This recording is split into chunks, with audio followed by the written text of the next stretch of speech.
Update. Am I the a-hole for refusing to change the ownership of the house I bought for my parents? Original post. I, 33, female, owned multiple businesses. I'm not really rich, but since I'm single and childless, I have a lot of spare money. I also saved a lot for my retirement since I don't plan to marry and have children. I'm the youngest of my siblings, and the one that made most money. My elder siblings sacrificed a lot for me to get education since my father passed away when I was 17. I'm forever grateful for them.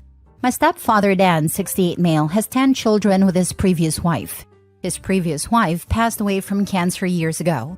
Dan and my mother, Susan, 58 female, was introduced when I was 20. I don't like his family. His children are all greedy and selfish. In my country, it's our culture to give money to our parents after we started working. Poor Dan was a school principal, but he loaned a lot of money for all his children, making sure they won't be trapped with student debts. In the end, his monthly pension money will be deducted from the bank to pay debts with little left for their expenses. Luckily, my parents have a farm and that helped them to earn money. My step-siblings always ignored him when he asked for money, and my siblings were always the one that said money. My step-siblings will ask for vegetables and chickens from the farm for free. They didn't even go inside Dan's house, which is considered rude. They just took the things they needed and left. They rarely came back to visit them, and when they did, they rarely buy groceries. I worked hard to earn money for my family. I figured if I have money, I can solve all their problems and make their worries and sadness from poverty go away. So, 3 years ago, I bought a house for them and renovated it to their liking. The house is even bigger than my house and Dan's previous house. They can keep their dogs, fishes, chickens, and ducks. Dan is a good person. He helped me and my siblings when we were very poor. I paid for the house maintenance, hired housekeepers, and bought groceries every month. I gave them pocket money every month too. I made sure they would never lack of anything or need to work hard again, and all they need to do is relax in their old age. My step-siblings started to come frequently, stayed there at weekends, and ate the groceries that I bought. All the groceries are high quality. I only buy the best for my parents. Heck, they don't even cook. They expect my mother to cook for them. If not for the 2 housekeepers, my mother will be tired keeping the house clean because all of them are lazy bums. Their children throw snacks on the floor. Me and my siblings appeared amicable with my step-siblings, but we expressed our disapproval behind their backs. We know they do the same. They're two-faced after all. They even ask for some money from my stepfather sometimes, the pocket money that I gave him every month. My stepfather will always give some of his money every time, much to my frustration. They're a chef, accountants, manager, and teachers, mind you.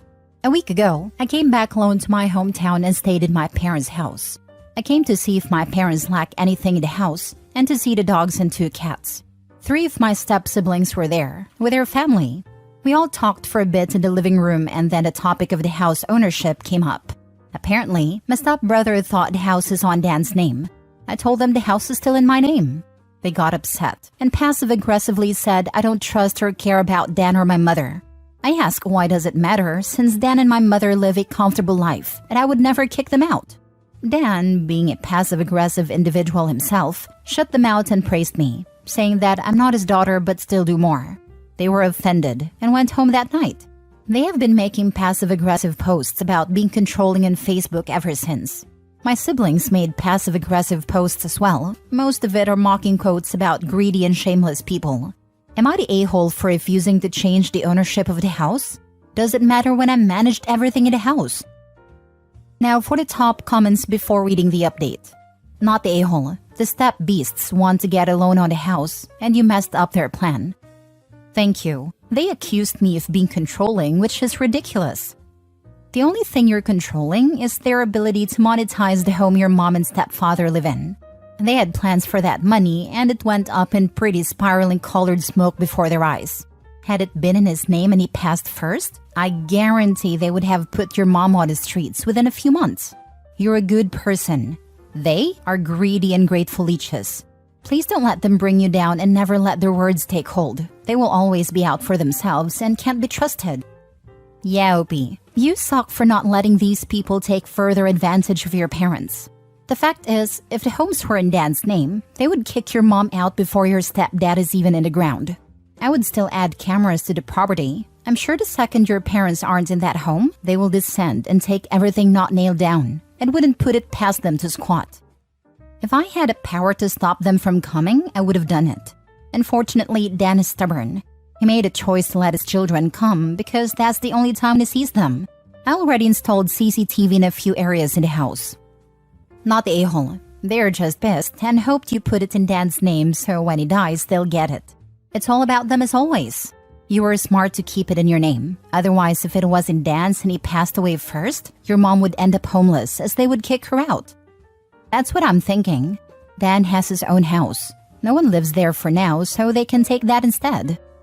Can be even worse. Not sure what country you're from, but maybe they could consider putting your father in a care home in a few years and throwing your mom out. One house is not enough. They may want all the houses they can get their grubby paws on. They're sus. Don't ever let them get any advantage or they might just fully show their butts. You're a good kid to your parents. I love how you take care of them.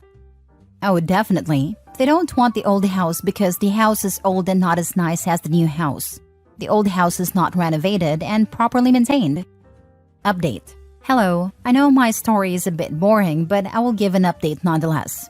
I was planning to visit my parents in my hometown this weekend with my siblings to talk to Dan about my step-siblings' behavior. Turns out, Dan already talked to them in their family group chat.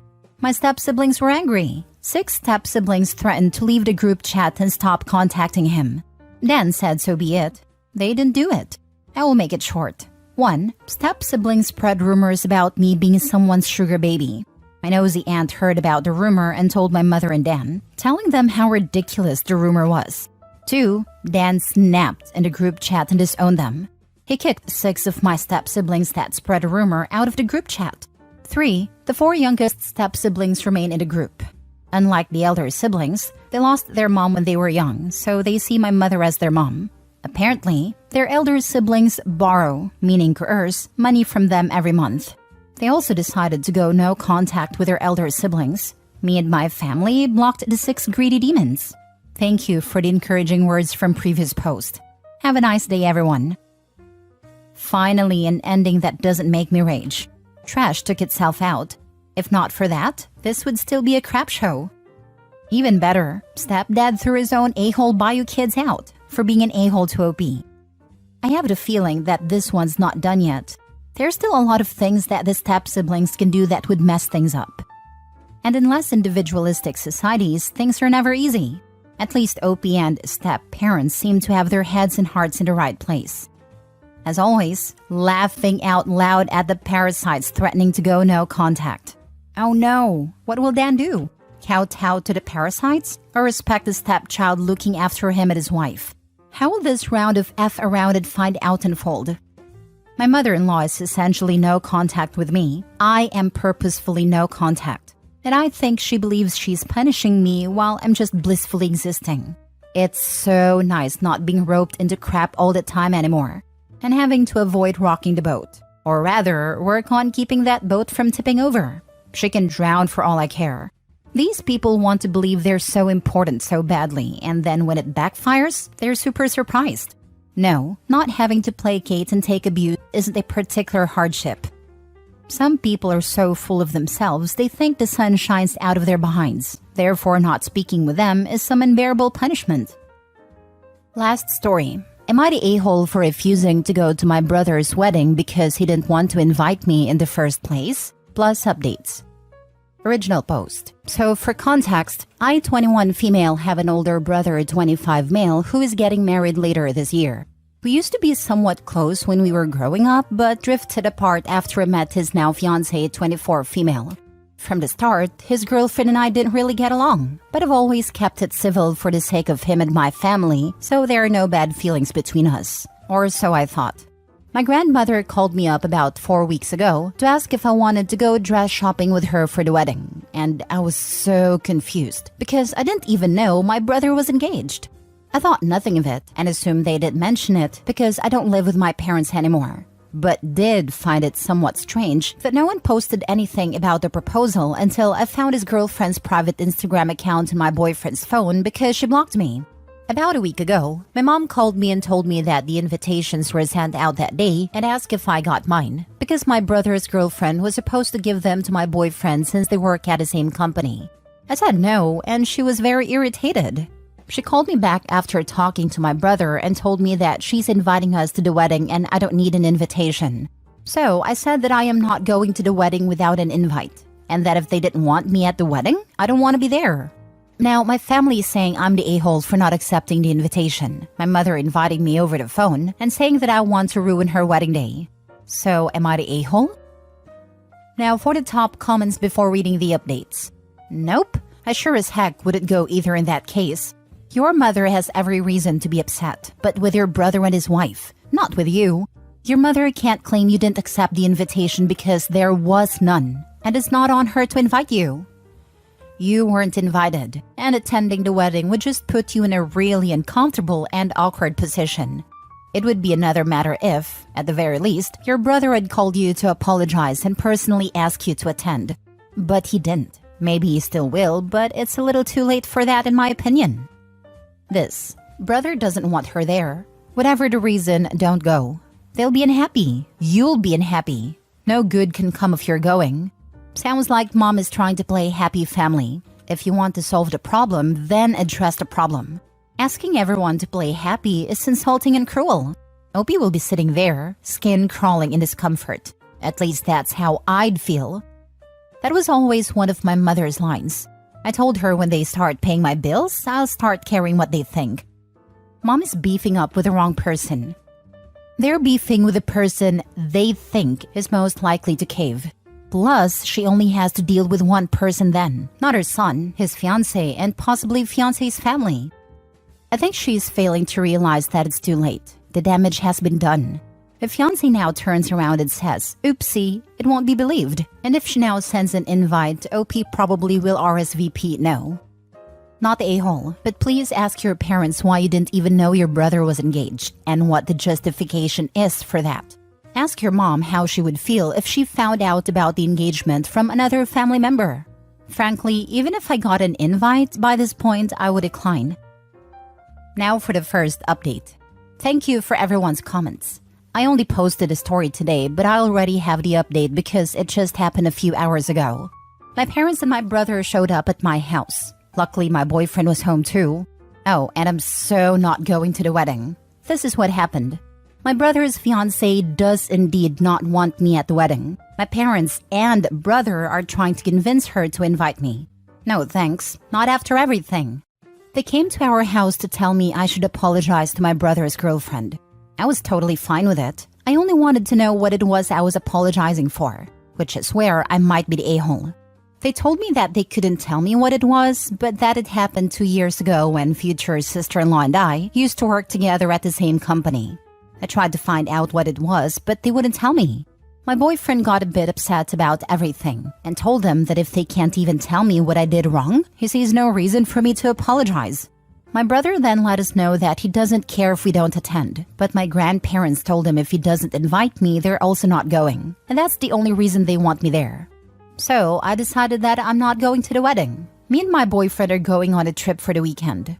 Not to be petty or anything, we're just going to enjoy ourselves. I really appreciate everyone's positive comments. Apologize. For what? Something from 2 years ago, but we won't tell you what. That is seriously insane, OP. Enjoy your trip. It's a power trip thing. I'd be willing to bet there's no thing from 2 years ago. Fiancé is just pushing the boundaries of what she can manipulate this family into doing. Good on OP for washing her hands off the whole ordeal. Agreed. And the parents going along with the stupidity gives off strong golden child vibes. Good for the grandparents. They should go for a mini vacay that weekend too. Take the grandparents with you. I would contact the grandparents directly, or go see them if you can and tell them exactly what you were told by your parents and brother. If they decide not to attend a wedding, then I would invite them on a weekend trip along with you and your boyfriend. Take them someplace that they would love to see or visit. I did this many years ago when my cousin did not invite several of the other cousins to her wedding. Grandmother refused to attend when she found out. All of the uninvited banded together and took grandmother on a week-long cruise. She had never been out of the state where she lived, and she had a blast. One cousin got us all t-shirts that proudly stated the uninvited on the front, so we all took a photo with the shirts before boarding the ship and posted it on everyone's Facebook pages. The groom did not know that this was all going on, and he almost called off the wedding. They split about 2 years later once he learned how petty his bride could be. I love that idea, totally inviting them with us. Sweetie, please go ahead and enjoy your mini vacation. Never allow anyone to gaslight you into doing their biddings. There's absolutely no economical benefit of attending the wedding. Not the a-hole.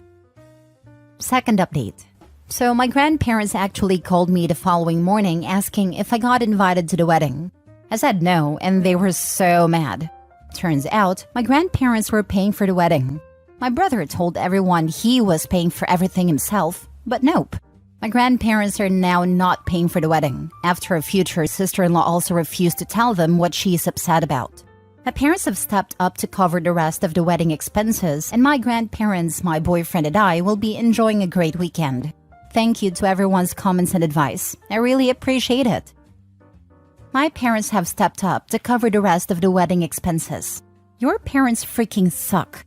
Your brother is excluding you from his wedding. He won't tell you why. And not only are your parents okay with it, they're stepping up and helping pay for the wedding? Gross. I tell the parents to buzz off, since your grandparents are being more parental than your actual parents are capable of. Well, now Opie knows who to cut out of her life. They made it easy for her. Don't you love it when trash takes itself out? Your parents are the a-holes. So when you get married, are they paying for your wedding? Will they demand you invite your brother and future sister-in-law or they won't pay? She can't say what it is you did, but you have to apologize. It must be so petty that if she told, she would in fact be the a-hole. Enjoy the day with your grandparents and your boyfriend. Save yourself the money and grief. To me, I wouldn't even do holidays with them. Your parents picked sides, not you, and they can enjoy the fruits of their labor.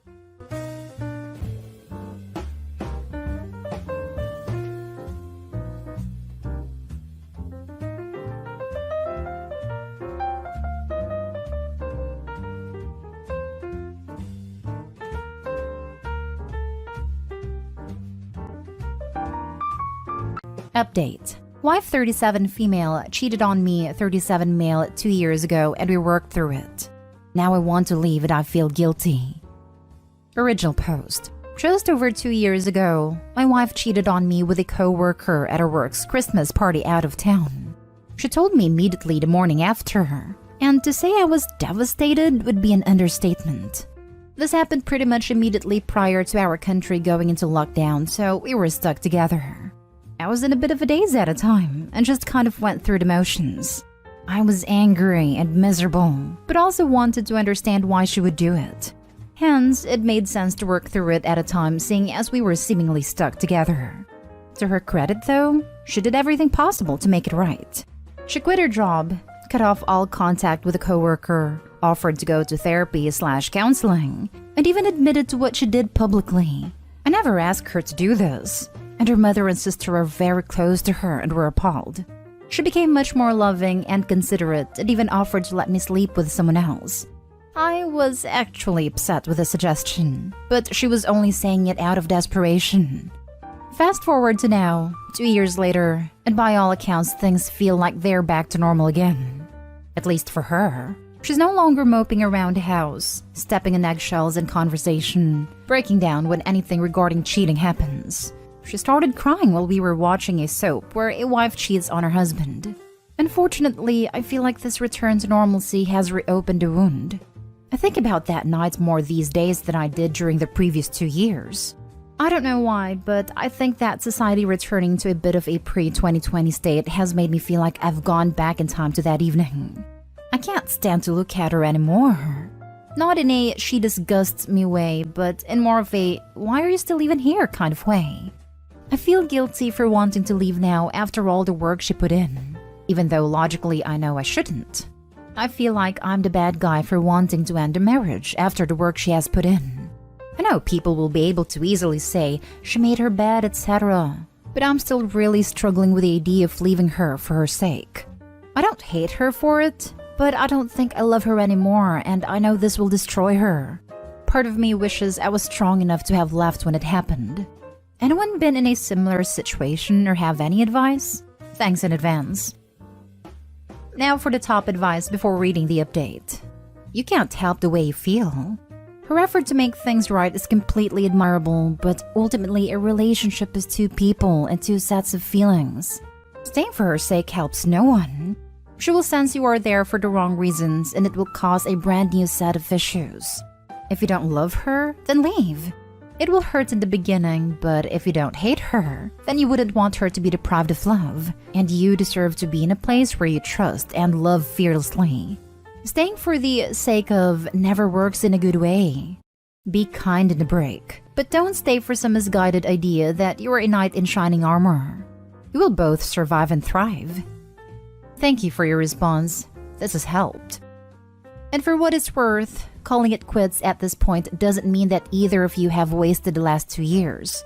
You've both clearly done a lot of work on yourselves, and that's great. Just because you're incompatible doesn't mean that you failed. You deserve to be happy. To Opie, I was cheated on right before the pandemic hit.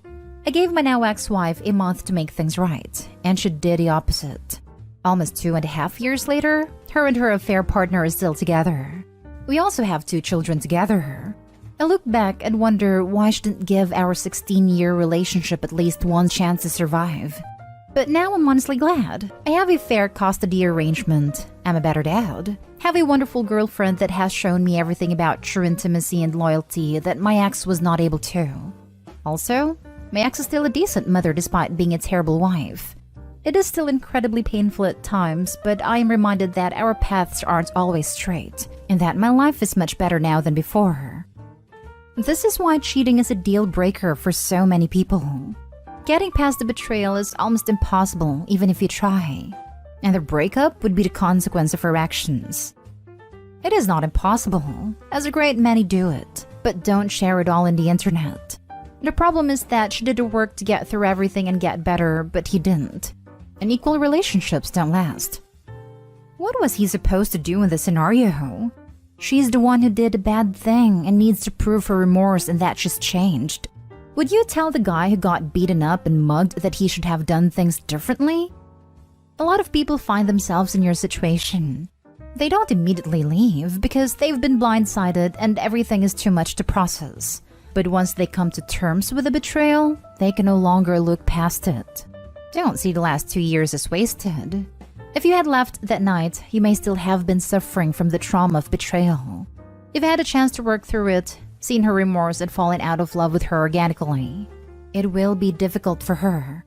She's done all the right things since she cheated, but reconciliation is never guaranteed. It will be better for her too for you to split before true resentment sets in. Thanks. I appreciate the response. Whilst I'm glad I try to make it work, I almost feel like I've led her on by staying. It's not logical, I know, but I'm glad to hear so many people validate me that I don't have to feel bad if I leave, even now years later. Edit. Thanks for all the responses. I feel I had already made up my mind about what I need to do, but having people validate that I wouldn't be wrong for leaving has given me the push I need. I'll be talking to my wife later today. And now for the update. Thanks to everyone who commented on my previous post. I was surprised how much people cared about my benign marriage problems, but it helped me a lot. I checked this account out today to see what the responses were since last week and was taken aback by the number of people who wanted an update. The day after I posted, I talked to my wife and laid out my feelings. I mentioned some of the points that people on my previous post had articulated very well that resonated with me. I told her whilst I had forgiven her, I was struggling to forget what happened, and the fact we were seemingly going back to normal had triggered something in me, and now I couldn't stop thinking about it. I said that whilst I do appreciate all the work she put in to try and save our marriage, I couldn't continue anymore. I mentioned a point that someone on my previous post said, that whilst we were in lockdown it almost felt easier to just ignore the issue to some degree, as I would always know where she was or what she was doing. But recently, for the first time since it happened, she's going into town and visiting friends and my mind is just running at 100 miles per hour while she's out. Who is she with? Why she's slightly late home, etc. And I haven't had to confront these feelings before. She cried, I cried, she begged me to stay, I cried again. We spent what felt like hours just sitting together in the living room, not speaking at points. She asked the same questions multiple times. Do I still love her?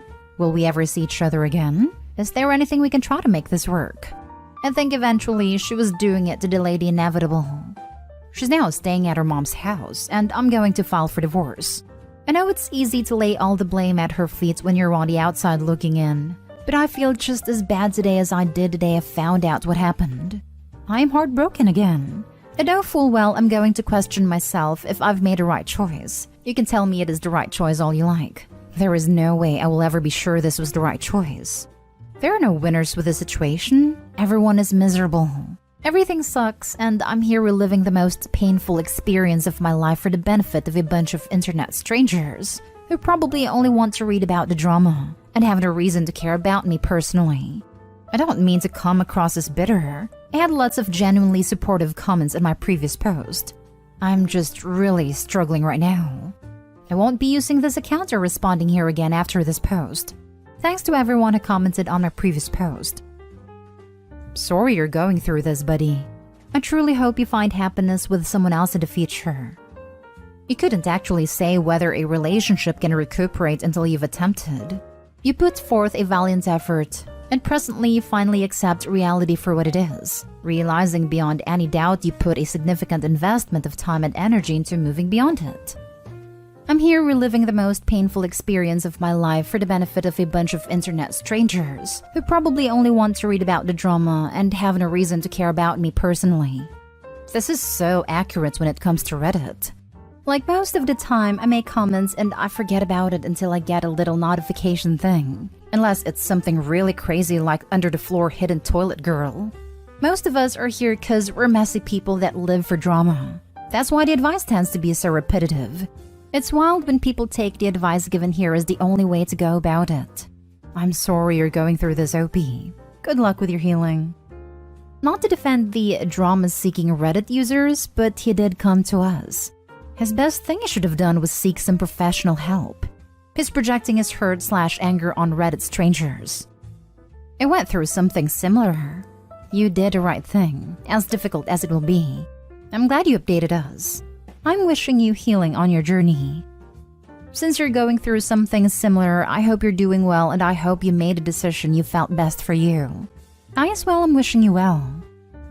My ex cheated. I separated immediately, but the guilt/regret lasted a long time. I think it's just natural. Now for the last story. Update. I, 28 male, want to adopt my sister after my dad's death. My wife, 28 female, refused because we agreed on no children. Is there a way to fix this? Original post. I, 28 male, have been married to my wife, 28 female, for 2 years. We do not have kids and we do not plan to. But I have a little sister, 11 female, and due to the age gap, I'm more like another father than a brother. My father passed away from pancreatic cancer. There are 2 options for my sister. Either I take her in or my uncle, Dad's brother. So we asked her who she wanted and she chose me.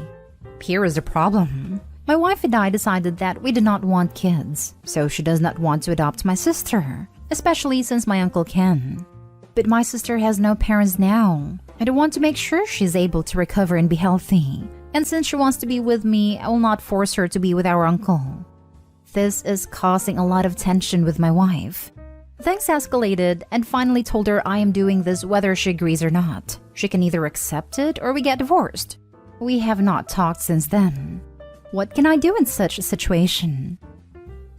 Now for the top advice before reading the update. Well, you have to choose. Unfortunate situation. I would say just one thing.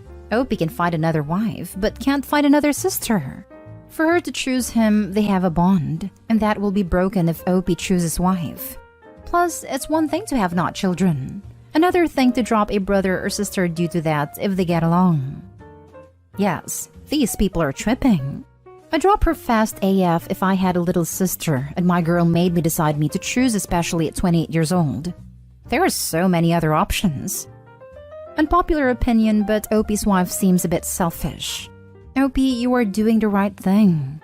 Your wife may not want kids, but this is not you doing out of your way to adopt a baby or something. It's your little sister. She is family and she needs you and feels safer with you than your uncle. I'm really surprised at how insensitive your wife is being during a time like this. Life is unexpected. You are not asking her to be a mom, and your little sister likely would never view your wife in that way anyways. You are honestly better off without your wife. While I agree with the spirit of your comment, the wife is not selfish or insensitive. This will change her life totally, so she's entitled to pause and think. I don't think there's much else you can do other than wait for your wife's response. She doesn't want the responsibility of children, which you both agreed to, and now you are changing the dynamic of that because of this unfortunate situation. But circumstances aside, she is still entitled to not want children and to divorce you over it. I think you have made the right decision to stand by your sister. This is terrible that you have to make this choice, but the poor child needs you, and I hope that even if you wind up going through divorce, that your wife can understand why you have to do this. This, especially the "you did the right thing by your sister" bit. I would also like to add to this by saying, please be sure that your sister feels absolutely no responsibility in the divorce.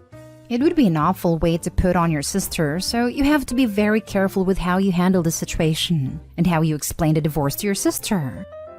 Speaking as a child-free by choice woman, I think your relationship with your wife is finished. Do I think you should take in your sister despite agreeing to be child-free and having a good alternative? Yes, as long as you understand the consequences of that decision and are completely okay with them. You and your wife are adults, and you should be able to amicably and rapidly divorce. Truly, all of this should have been discussed and determined prior to your dad passing, and not during the weeping conversation with an 11-year-old girl, without speaking with your wife first. But such is life. You've let an 11-year-old decide, and I think it would be absolutely terrible to say yes and then change to no. I wish you, your soon-to-be ex-wife, and your sister all the best of luck. I agree, but I do want to say that pancreatic cancer is often not diagnosed till it's too late. My grandfather was diagnosed and died within the week of his diagnosis. I'm not sure if it was the same for OP, but often this type of cancer is quick, so he may not have had a time to plan it all out. And now for the update. I talked to my wife again. She still refused as she does not want kids. So we basically decided to go our separate ways. She said, "You really are choosing your sister over me?" I told her, I don't want to go into this discussion again. But if that is what you want to hear, then fine. Yes, my sister takes the priority now, and I'm choosing her over you. This was our last conversation, and I have been living with my sister for 1 week now. Being a single fatherish brother is definitely challenging, but I'm really enjoying it. Sounds like the best outcome for all concerned. You dodged a bullet. I think your wife would have a point if you changed your mind and wanted to have a kid with her. But this is an emergency situation where a child needs help. Any other woman would say, "I'll divorce you if you don't help your sister." Seriously? She expects your sister to lose her father and then just go into foster care while you stand by and watch? Your wife is off the chart in selfishness and lack of empathy. GTFO ASAP. As someone is child-free, I get it. The wife saying you're choosing your sister over me is not okay. It is the obvious choice. The wife has every right to leave, but no right to be upset with OP's decision. She can be upset all she wants. She married a dude and both of them agreed no kids. Maybe to him it meant she didn't want to give birth. To her it meant no freaking kids, obviously. She has every right to be upset with him. That doesn't mean he's wrong. It means she's allowed to feel how she feels without some knob on the internet trying to invalidate her experience and feelings. You're right, she can be upset all she wants. But she doesn't get to hit below the belt with a BS comment like, "You're really going to choose your sister over me?" It's not a freaking dog in the backyard. It's his sister. A decent human being will realize that. She can easily point the situation out to any of the potential future husbands and gasp in despair after getting ghosted.